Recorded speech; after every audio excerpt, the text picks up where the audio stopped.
Prime Minister, we meet at the World Economic Forum here in Davos, and there is a lot on the agenda, including domestic policy in Pakistan. As we meet, you are currently among the longest serving caretaker prime ministers in the country's history. Why has it taken so long for you to allow the people of Pakistan to decide their own political future? Well, it's not about the current government that they have made a decision to deny that opportunity for the people of Pakistan to go into the elections and elect a mandated government for them. It was first all the legal and technical challenges which we were facing over there related to the electoral procedures and processes, and eventually we got over with them, and hopefully on the 8th of February Pakistan's people would be having this choice and they would exercise it. You say hopefully. Do you pledge to hold the election on February 8? It's not about my pledge, it's a constitutional requirement. It has to happen.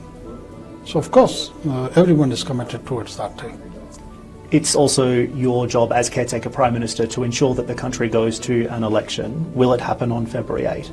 That's what exactly I'm saying, and this is what I'm reiterating, that it's a constitutional requirement and everyone in the country is committed towards that particular day, and Pakistan and Pakistani people would have a chance to exercise their right to vote, and they would elect another government for themselves for the next 5 years.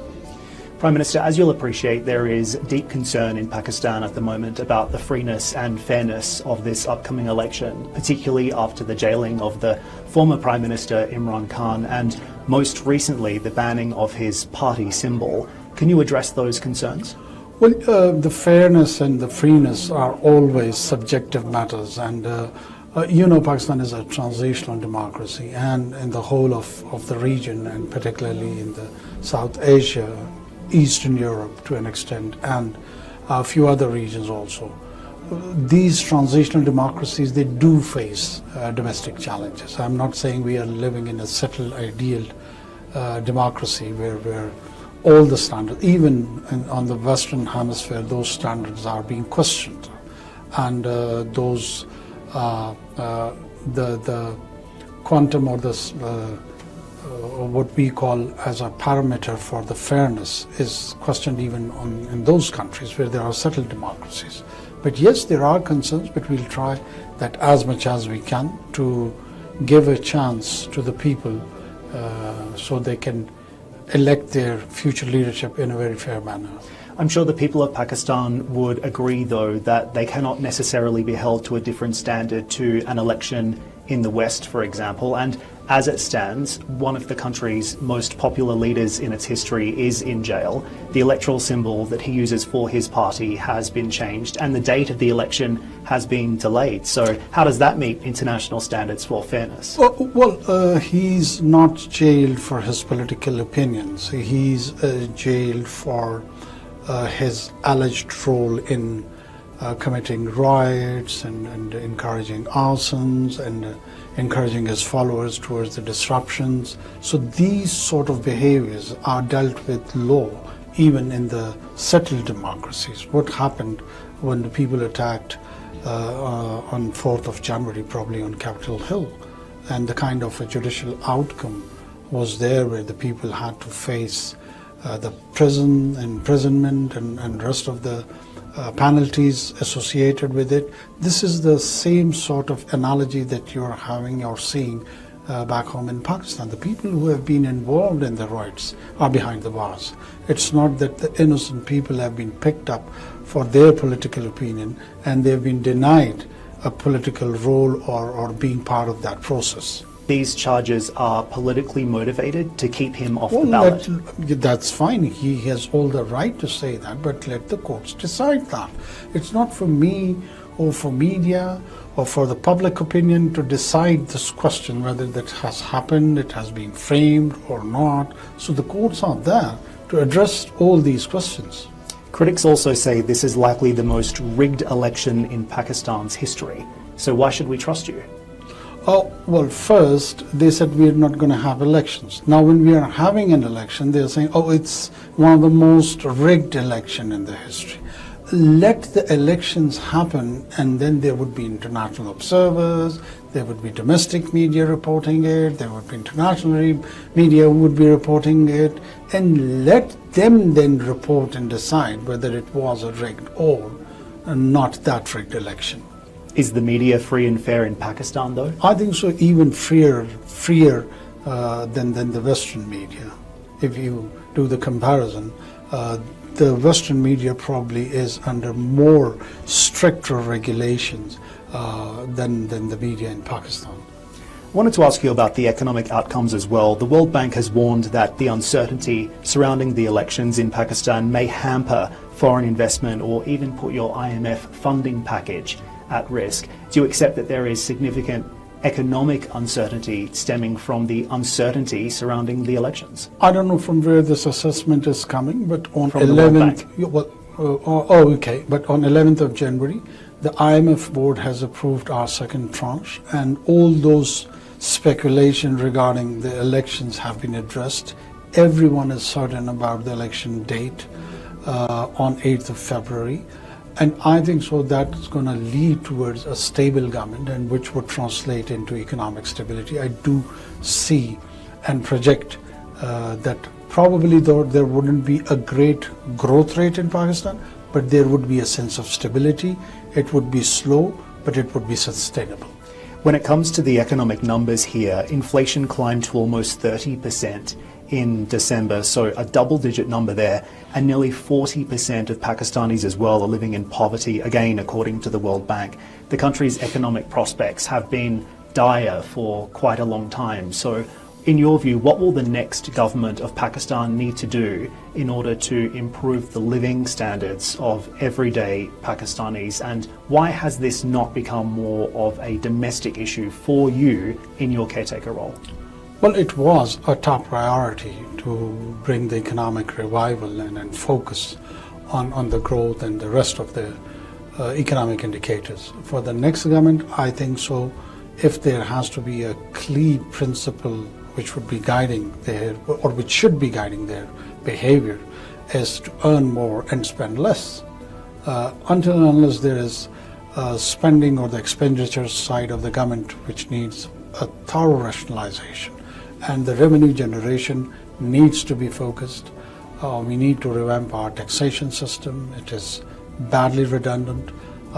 We need to bring back the non-documented economy into documented economy, and transform our state to a more viable economic entity.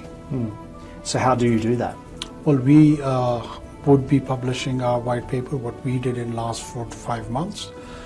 We did introduce the revamp program within the taxation system. We brought a structural changes to that.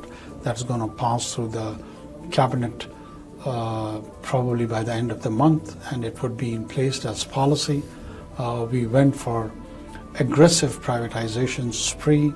We cut a few of the government expenditures at the federal level. We are trying to talk to the provinces also, so they can also rationalize their spending. So there were many areas in which the caretaker government did focus and did deliver. On the issue of foreign policy and security, and in particular domestic security, Pakistan has seen a very sharp rise in terrorist suicide attacks. You have said recently that that was because of the Taliban's return to power in Afghanistan after the US withdrawal in 2021. Do you blame the Biden administration for that? No, I do not blame anyone for anything. It is the situation and the circumstance in which we are living. And we did foresee that there would be implications for Pakistan when the US and NATO withdrawal would happen, and that's why Pakistan was advocating for a responsible withdrawal.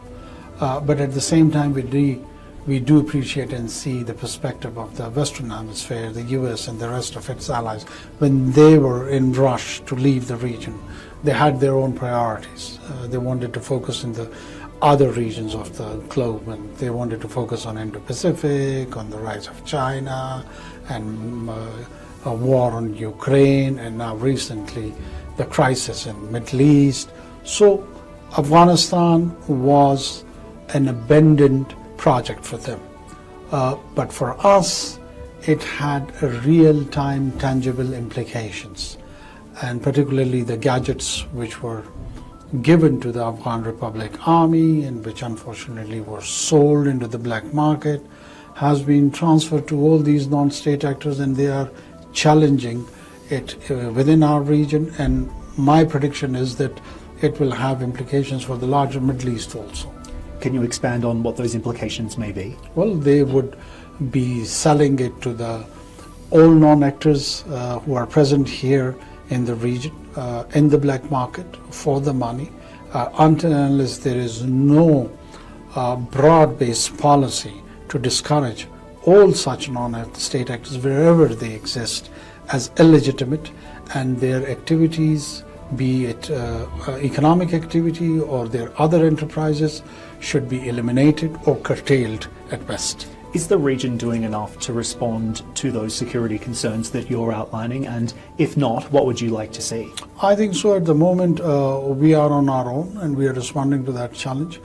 There is a requirement of a regional approach to focus on this challenge, because it would not just limit itself to Pakistan. It will have a spillover effect to Central Asia, maybe to other parts of the region, larger Middle East. So even at a global level, I feel the strengthening of the structural level, institutional level of Pakistani state is very much required. We need to enhance the capacity of counter-terrorism. We need to encourage that Pakistan can become a viable economic entity and a viable democracy at the same time, both. If the politics of Pakistan is more focused and its economy is divorced, probably both of the ideas wouldn't be able to sustain in a coalesced manner. The answer in Pakistan from a domestic perspective to address this security concern has been to deport Afghan refugees. Why do you believe that makes Pakistan safer? Well, the idea did not revolve thoroughly around the security challenge. The idea was around the Westphalian state, any state which has the sovereign right to send back or legalize, for that matter, the illegal aliens who are residing in its territory. So this was the same kind of a challenge which Pakistan was facing. And there were people for the last 4 or 5 decades, and few of them, no doubt, were engaged with our terrorism challenge, with our crime challenge, with our organized crime challenge, and other social evils, but not all of them. I'm sorry to interrupt you there, Prime Minister, because the question that is being asked here on the ground and around the world is, where do those people go? Where do these people go? The Afghan people, where do they go? Well, they have to go back to their home. They have a home. Doesn't that exacerbate the security challenge in the region, though? Well, primarily we are responsible for the security of the population of Pakistanis. The region's responsibility comes at a later stage. The American government is primarily responsible for the security of the American population, not of the entire global population. Yes, it does have a responsible role towards that, which everyone should play, but primacy and then the importance which we assign to is the security of the Pakistani population. So we did come to that conclusion that in order to achieve that goal, we need to send these illegal aliens who are not visible in our database, who are not visible in our system, and there is no perpetual ban on them. If they want to return to the country, they can do by receiving their travel documents from back home, and they can have a regulated movement towards the side of Pakistan if they want to return, if they wish to come either for a business or a study purpose or any other purpose, whatever that is.